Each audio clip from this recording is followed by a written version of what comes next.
All right. So I have this presentation I'm going to do. It's called Saving the Titanic. And essentially, it's about how to make more money by solving your customer's biggest problem or biggest problems, even maybe, perhaps there. And I have this cute little story I'll tell you about the Titanic. If you can have a cute story about the Titanic, but I think it's kind of cute. But before I do that, I just want to reiterate what this network is about. So we have about 700 business people in this network. Not everybody can come on Mondays. That's why there's only so many people here on Mondays. But altogether, we have about 700 people. And they get the video of this. So that's also, if you can't make it one Monday, no problem. You can always watch the video recording of it. Although it's always better to come to the meeting. But the key here is that we're all trying to be at least ambitious and forward thinking, right? So and those are a little different. So ambitious, it means that you're trying to do new things, right?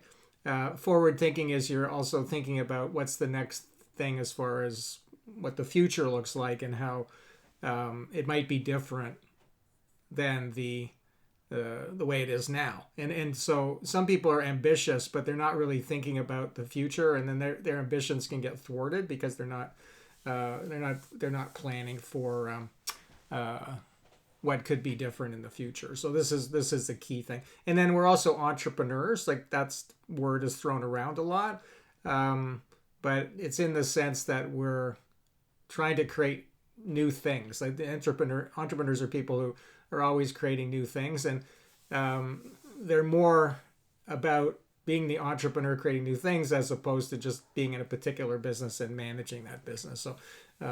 So that's my definition of being an entrepreneur. So I've been trying to build this community over the years to bring us all together to help each other, because it is a different experience of being an entrepreneur than most people experience it, even if they're in business. Especially if they have a job or something, which is fine. And in my past, I worked at a corporate marketing company, for example. But I always knew that I really couldn't work for someone else. I had to have my own thing, no matter what, right? So there wasn't any kind of plan B that, if my business doesn't work out, I'm going to go get a job somewhere. That just was never going to happen. It was just if plan A doesn't work out as an entrepreneur, I'm going to go plan B as an entrepreneur and something else. That was always my.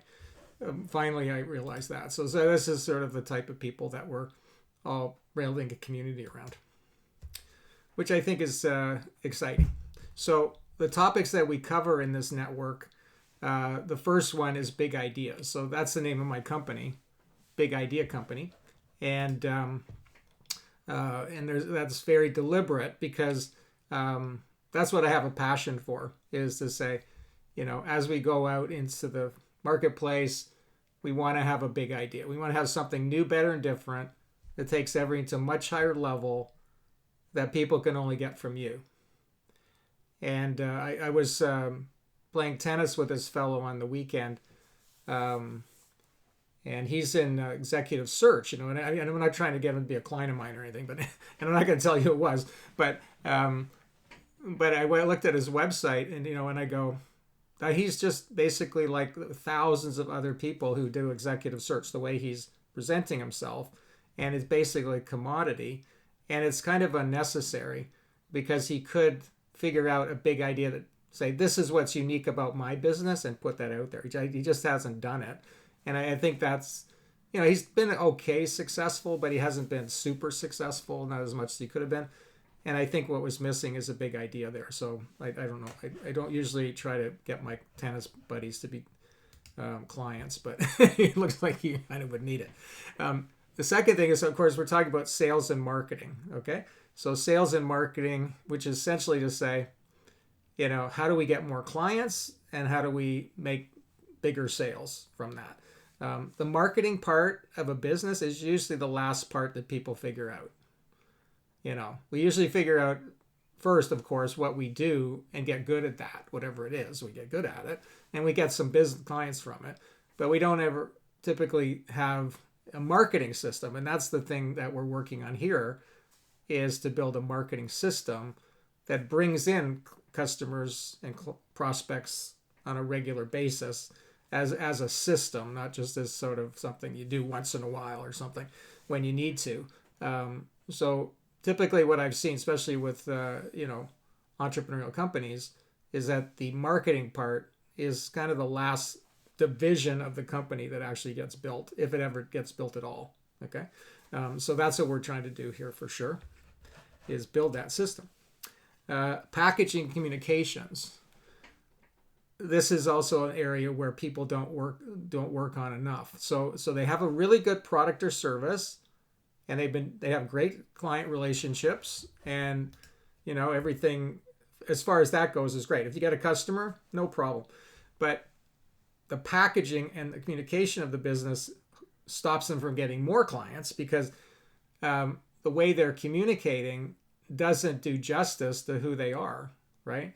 So like the fellow I'm talking about, the tennis friend, I went to his website and I go, well, it's all very generic what he's written there, right? He has a website. It's all very generic. I've heard those words 1,000 times before, and it's pretty boring, okay? And so I go, the communication part is lacking. I mean, even just the elevator pitch, right? We all talk about having an elevator pitch. Whenever we get an opportunity to say it, we're always fumbling typically to what to say, even though that's super important, right? It's like people are going to go, okay, I'll give you 10 seconds to tell me what you do. And we don't have a good story because we haven't spent any time thinking about that, And packaging is about the words, the images, the whole way that you're ultimately perceived, is, how are you putting that together? There's a good book called The Experience Economy. It's an older book. It's been around for a while, but it was one of the best books I've read on business, really. And it talked about how we really need to see ourselves as being kind of in the entertainment business, and that we're kind of scripting it out so that things are actually deliberately done. It's in a sequence, just like you would put on a show or a play or something. That that we're actually scripting everything out, and we're not just doing it, off the cuff, right? And that was very powerful and gave lots of examples. So The Experience Economy, you might want to check that book out. The fourth thing that we talk about here is systems and technology. So important now that we get those right. And that's why, for last few years, I've been talking about AI, because it's kind of like the ultimate system. Can do so many things. It's going to have so many permutations of it. And like I say, in a minute after I talk about the Titanic, maybe Harvey and I will talk about the Hume AI, because I think it's it might not be the ultimate one, but it certainly is the one right now that it's got some interesting elements to it, as far as artificial emotional intelligence, I was saying, right? So usually, in each talk, you want to ask me questions about that kind of thing, or I'll bring it up to what's the systems and technology that, and there's so many things I can tell you about that, And then the fifth one is just the life of the entrepreneur itself. Like, what does it mean to have the entrepreneurial life, right? And we're in a different situation than most people, because our life is our work and our work is our life, really. And it is important to keep those separate, but they are actually all together. And we have more control over our life than anyone, really, because we can set our own hours. We don't have a boss, we can do essentially what we want, right? And that really, I say, we say, what kind of life do I want? And then say, okay, well, now how can I build a business that will give me that kind of life? That's really what I think is the important, because if you make your business first and then your life will just be an afterthought, and it probably won't work out well, and it won't be sustainable. So we sort of have to start with, what kind of life do I want to have first? It's kind of like why I don't start working until 10 a.m. Eastern. I don't make appointments typically before that. It's sometimes an emergency, but typically I don't, because I have morning routine that I need to do. And if I don't follow that, then my life kind of gets off the rails a little bit. So it's important that I've built my schedule around the life that I need to have in order to sustain my business too. Okay, so these are the topics that we get into, and you can see how that's a very wide ranging group of topics. Now, here's something that you can really think about and aspire to. Okay, and this is what I'm always thinking of trying to do. So how can you make 10 times more income and work 50% less and have 10 times more fun and well-being? That could be like the, sort of the aspiration, right? So 10 times is, hard to define, right? But this is to say, yeah, well, what if I could make 10 times more money and work 50% less, what would I have to do to get there? And so this is why I talk about the old factory and the new factory. So the old factory is whatever you got going on right now. And typically that's pretty good, but we're also going, okay, it's not ideal though. It could be better, right? And we try to fix that, but it's hard to do because we're in the middle of it. So what I say is, like, let's think of a new factory and a second business sort of thing. And that would be the one where you'd make 10 times more income and work 50% less. Like, you'd say, well, what would that be like? What would that look like, right? So one of them, the path to that in a lot of ways is to become a thought leader, an influencer, and a platformer, as I was talking about last week. And those higher realms of being an entrepreneur are where you can make 10 times more income and work 50% less because essentially you're harnessing your knowledge and your wisdom, you're packaging that, and that's what you're selling. Because when we're old factories, we typically get paid for what we do, whereas in new factories, we get paid for what we know. And that's a big difference. So all the money is in selling what you know, really. Doing stuff is labor, right? And labor is becoming commoditized and automated. But knowledge and wisdom and a lot of the other things that I can talk about as far as what those new factory value sets would be are mostly about what you know. It's hugely valuable and much more scalable, of course, right? And then having 10 times more fun is the life part, right? So say, I could grow my business 10 times, but my life could become a disaster. And I've seen that happen to people. They get so ambitious that they wreck everything else in their life. So we don't want to do that because that's not what we want out of this whole thing, right? Okay. So we start with what kind of life do I want to have, and then build your business around that, right? So at one point I decided, okay, I'm going to take certain days off and I'm not going to check in the office. And I told my staff, I'm not going to be calling in, and don't call me unless it's emergency, right? So unless it's like blood or flood or fire. So they didn't call me, but one of my clients was calling them, and the client wanted to talk to me, right? And it was so emergency. So essentially I lost that client because I was off that day. And at first it was like very painful, but then I realized, well, I don't want to have a client like that, right? I don't want to be somebody's slave like that. So going forward, I said, well, I don't want to have clients where it's going to be an emergency like that. I guess I have to set the relationship in such a way that I can take a day off and nobody cares. It's fine. You can take a day off. I'm not going to hurt them. So I built my business around the life I wanted to have, as opposed to being, a puppet on a string, right? So we just got to really think about that. So this is the great thing. So say my new factory, what would that be? And that's why I love AI and stuff like that, because that gives you all kinds of tools to maybe create that kind of business, right? That's what's so exciting about it. So the workshop format that we have now is that we do the roundtable first, you know, at 10 o'clock. And then at 11:30, we have our workshop portion. So this is a discussion, a roundtable discussion, lots of ideas and so on. But if you want to be part of the planning part, we've got about, just started, we're having our second meeting. We got 15 people in it. The first 20 people get a deal, so I can tell you about that if you want. But so we're still looking for the next 5 to get that deal. But at 11:30, we're going to do planning around this. So it's going to be more of a planning workshop, the second part. So, but you have to be a member for that. The first part, the blue part, that's free. Okay, so just so you're all aware of what's going on.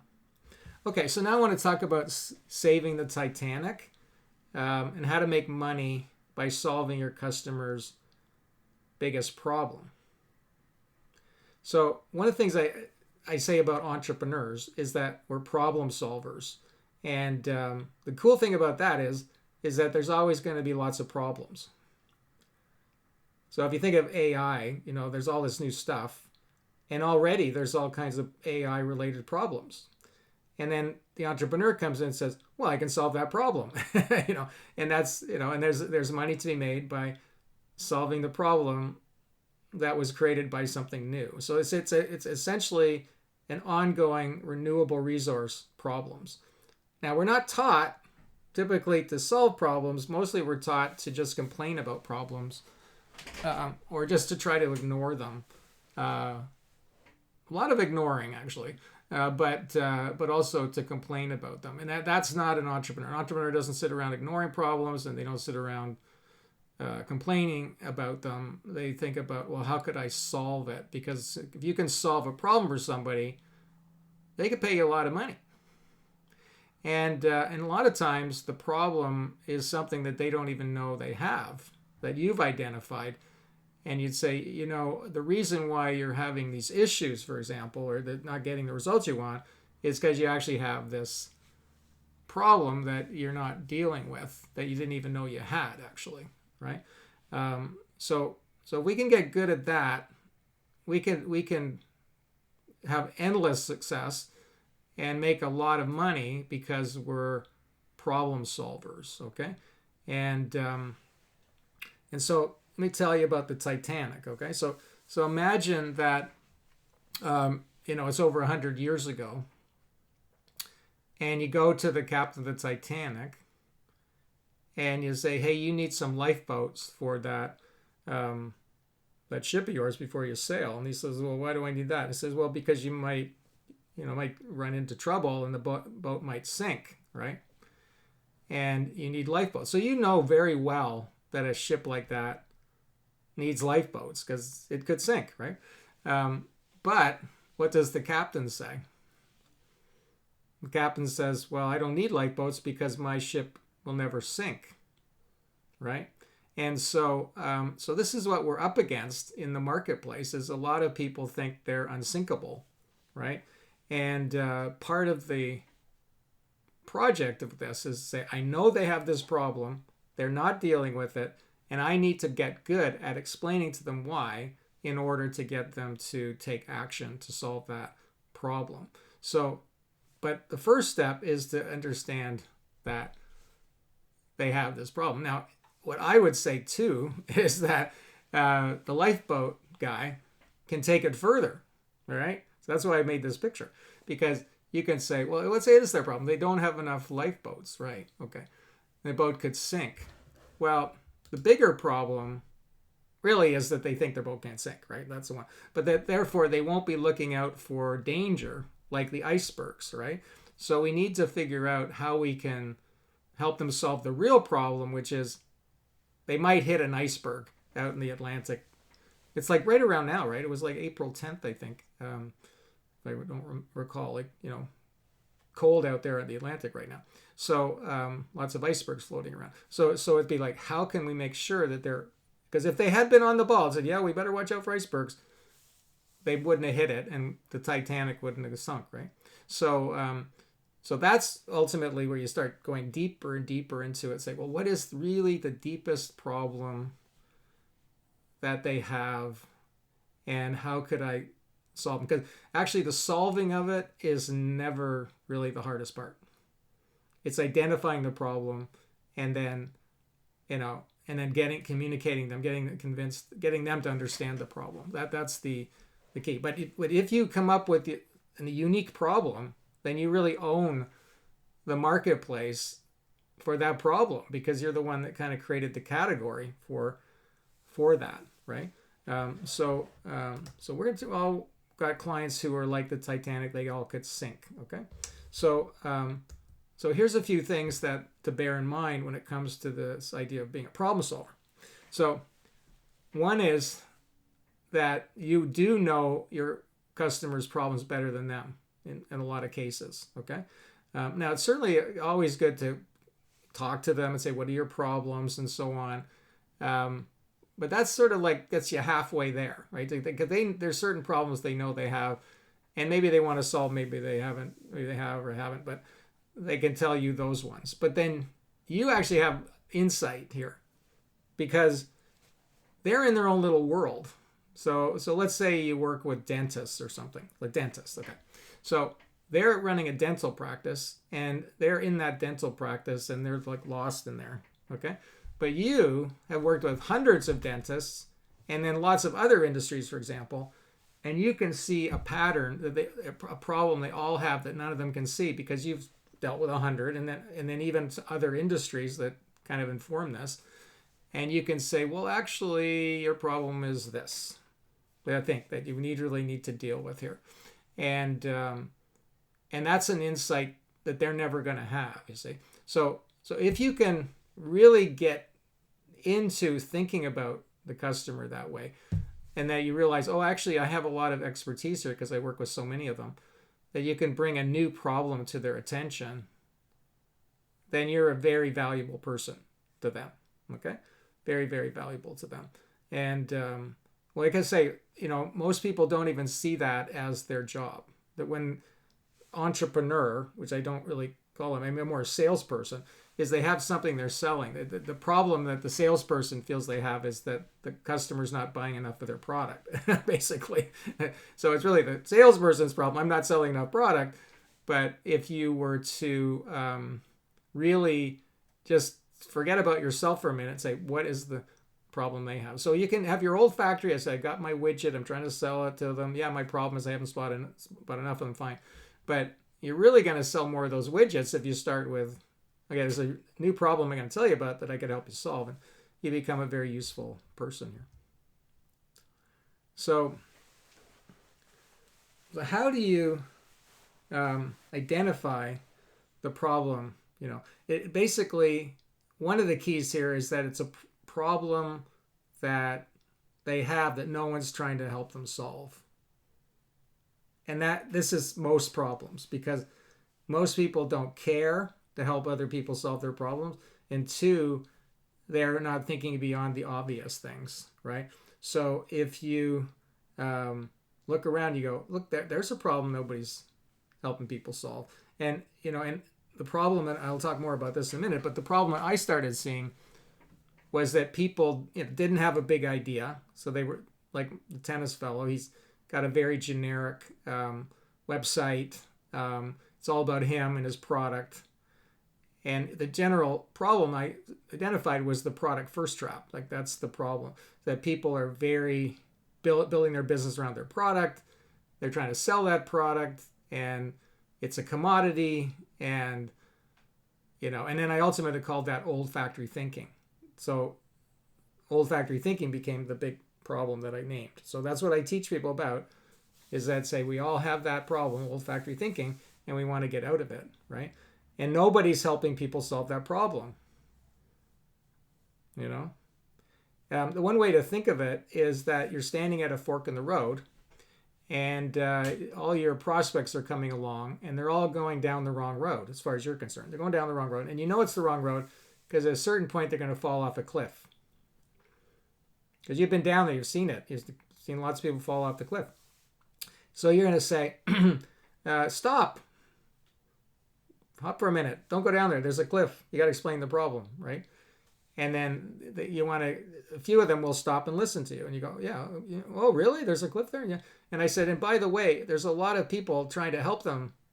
Will try to help you go down that wrong road. The road is lined with vendors because everybody's going down the road. They're going to help you go down the wrong road and go over the cliff.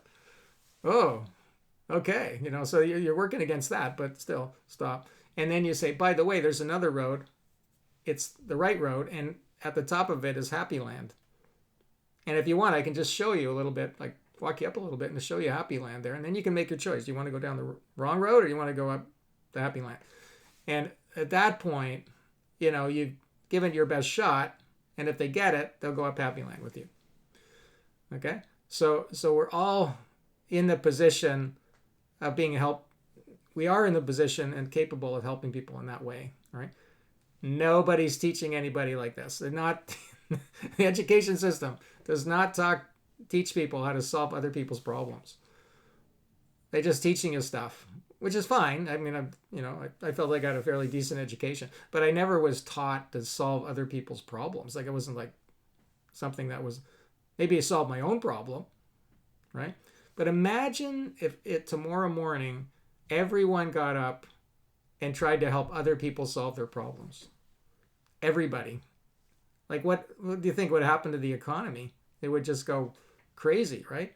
Because everyone's out there helping people solve their problems and then generating economic activity doing that. So that's what I think we should be teaching everyone to do, is say, if you want to make money, because they'll say, oh, I want to make money.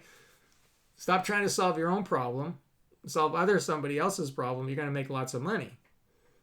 That's the way to make more money. And so I think if we just couch it that way, then maybe people will start to pick up that. And yet I look at younger people. Some of them are very entrepreneurial. They still don't really understand that. When they talk about what they do, it's all about them. When they talk about their problems, it's all about their problems. I mean, I have talked to people about their business for hours, and at no point did they mention their customers or their customers' problems. It was all about them and their problem. So if you want to solve your problem, solve someone else's problem. That's the way to go.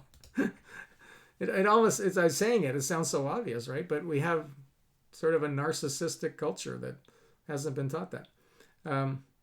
Now, how to package the big problem as your proprietary intellectual property. So what you do is, when you identify the problem, you give it a name. Okay? So one time I was driving along the highway, and there was this billboard, and it says, do you have toenail fungus? Name, right? Toenail fungus. And I went, I don't know. I hadn't thought about that. I never thought about my toes. Really.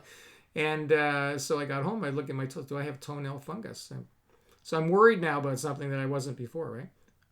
But that's okay, because maybe I had it. So I thought, well, maybe I should buy this stuff and put it on my toes just in case. So, proactively deal with the toenail fungus.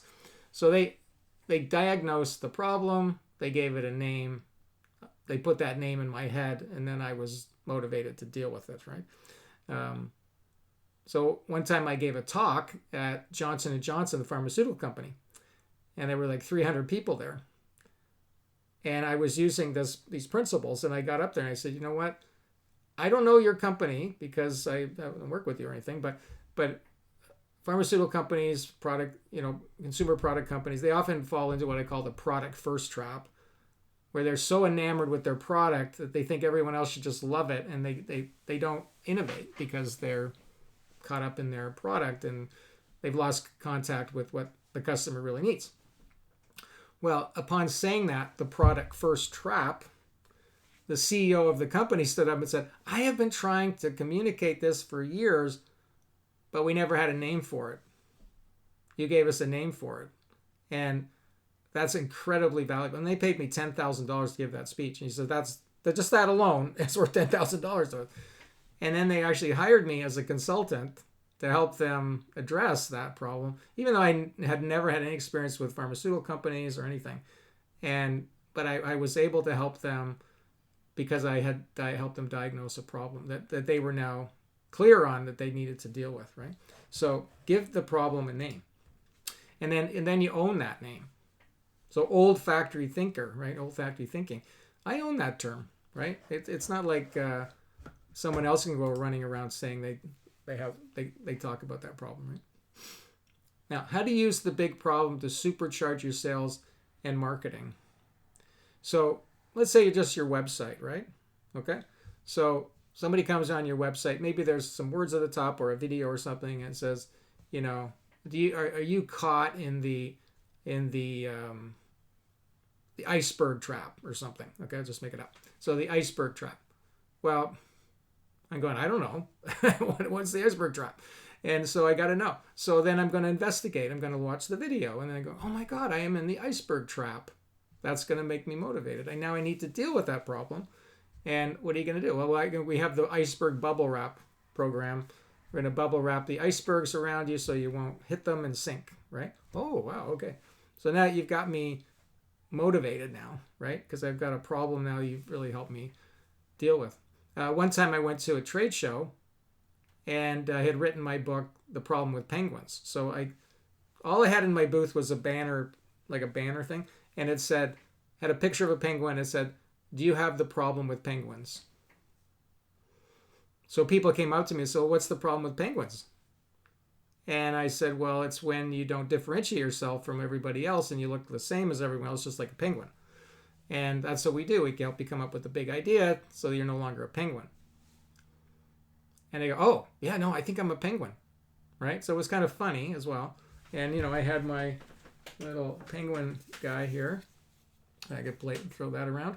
And so that got them engaged, right? So, yeah, and even like having the object here, where is it? The penguin, was helpful, right? Because I made an object to represent the problem. And, because otherwise, what do I need you for? If you're not solving some problem I have, then what do I need you for? But I also introduced a problem that they didn't know they had. Or maybe if they thought about it, it wasn't really focused on it, right? Problem with penguins. So finally, the key then is yes, we're going to help identify the problem, but then you need to have the solution, right? So the solution is your big idea, right? Your program. So you'd say, well, I have a program to address that problem. I have clients I've worked with for years and years, and they're so good at this now. Like they go, oh yeah, they have this problem, and we could have a program, and it's called this. So they named the problem is called this, and the program is called this, and it solved the problem, and they go out in the marketplace, and they sell it. And it's not like they're changing their whole business around or anything. They just have a new thing to sell, right? And some of them are so good at it, they can do it on the spot. Right? They're talking to someone, oh, you have and then they name it, the problem, and we have a program called this, and and you could be in it, and it's $25,000, and they go, okay, sign me up. Like literally on the spot, they're packaging it, right? Like that's the ultimate skill. And because the world is changing so fast, right? And people say, well, what's new? What's new is they have a new problem, and that's what it's called. I worked at this one company. They were a sales training company, ironically, sales training company. And I said, well, and this was another take on this. I said, what's the problem your industry has? Like, what's the biggest issue really about what you do as far as how it's not as 100% effective? And they said, well, the problem is that people take sales training, like let's say you're telemarketers or something, take sales training, and then they're good for a month. Like they do this new thing, a new technique, and they're getting good sales out of it. But then they slowly forget it and they go back to their old ways. So it doesn't stick, the training. And they said, and we really understand that, and it's not good for us because we want it to stick. And I said, oh, well, so you have that's the sales in what was it now? The sales inconstancy trap, or the sales inconstancy problem, right? They said that's it. It's not constant. It's not.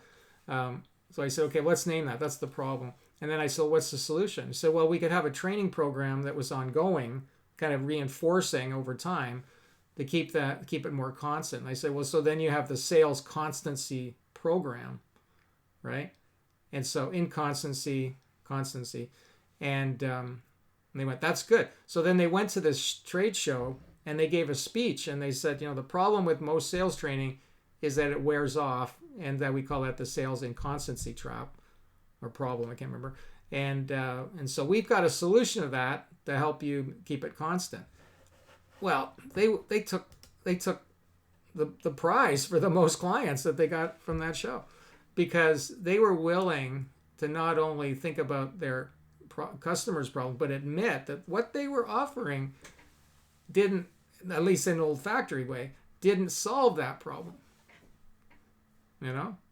And so that they go, we're always trying to improve what we do, and we will take it next level, like sales constancy program, to address that issue that the old factory didn't.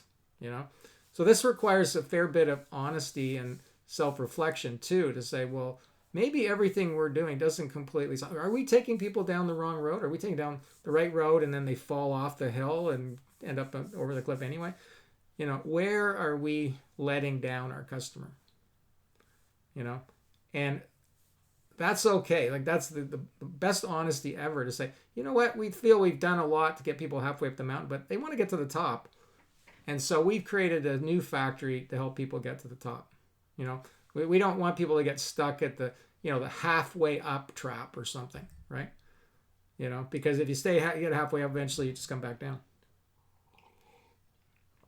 You have the get to the top program or something, right? So this is the way I think. Once you start thinking this way, it's easy. It's actually easier than anything else, because you get off thinking about your problem. Anytime you get caught up in your problems, just go, okay, forget it. That's not going to help. That's below the line, I call it. Above the line is, I'm thinking about other people's problems, trying to help them solve those. That, if you're doing that, you're an entrepreneur. If you're below the line, you're not an entrepreneur. Okay, so solving other people's problems here. And it's so much opportunity. Remember when the pandemic happened? Okay, so we're 2020, March 6th or something. I wake up in the morning the next day, I'm going, oh my God, my business is in a shambles. It's like, oh my God, I got such a big problem here. Speaking engagements are being canceled. Oh my God, what are we going to do? And I thought, okay, that's below the line. What's above the line? Oh, my customers have a problem. They need to have a virtual business. They have to work at home. The business has to be virtual.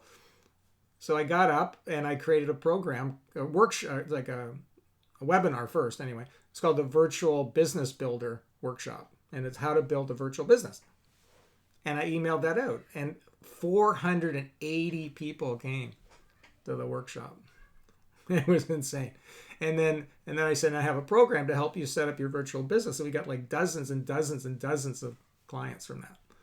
So I turned that pandemic into a real money maker. So like for the first 6 months of the pandemic, I was making more money than ever, because I shifted. I mean, they don't need a big idea right now. They need a virtual business. Okay, we can always do the big idea later, but right now, virtual business. So sometimes when there's calamities in the world, that's when the entrepreneurs rush in, and not to take advantage of people, actually to help them, but that's that's where we want to be very flexible in what we're doing too. Once again, it's that product first trap. The product first trap gets us so clinging to what we do that we go, well, that's it. That's who I am. I do that. I sell hammers.